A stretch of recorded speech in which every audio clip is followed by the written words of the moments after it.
What's up? Kaya na tayo guys. Happy Hearts Day sa lahat. Siyempre pa guys. Putik natin ito. May pusa guys. Apritadang. Bunga mo yun, nakatalon na yung ano. Guys, kaya tayo guys. Ito. Ako din makain. Asibam to guys. Bihira lang kayo mag-swarsa ni Inday. Diet. Bakit? Ito guys, kaya tayo guys. Ayun, kasama natin sila kumakain, no? Niloko mo lang sarili mo sa pag-jogging. Lovers in Paris, guys. Hindi mo nga pinapayagan. Kaya tayo guys. Ito. Walang ano? Walang pati sili mga mabisa dito guys. Huh? Ganado si Inday.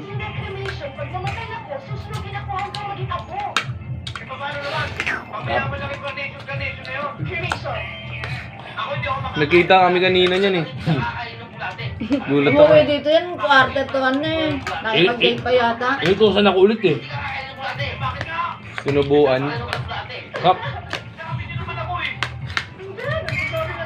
Medyo magkano kanina mo? Ngapit.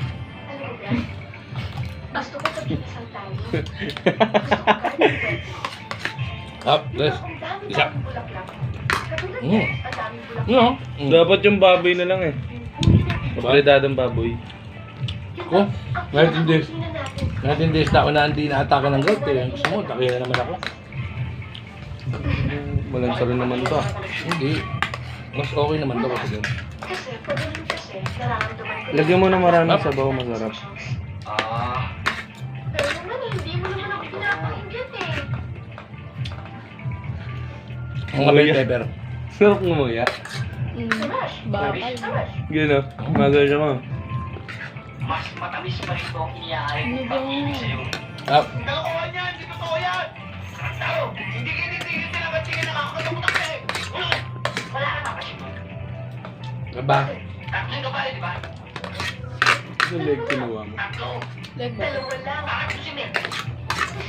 Lagi niyo ako inaap eh. Alam mo ikaw, ha? Pakraya ako ng mga kabayo eh. Bakit? Ano yung ibig sabihin? Ito guys, lugi na naman ako. Nakasoft drinks na naman sila. Oh.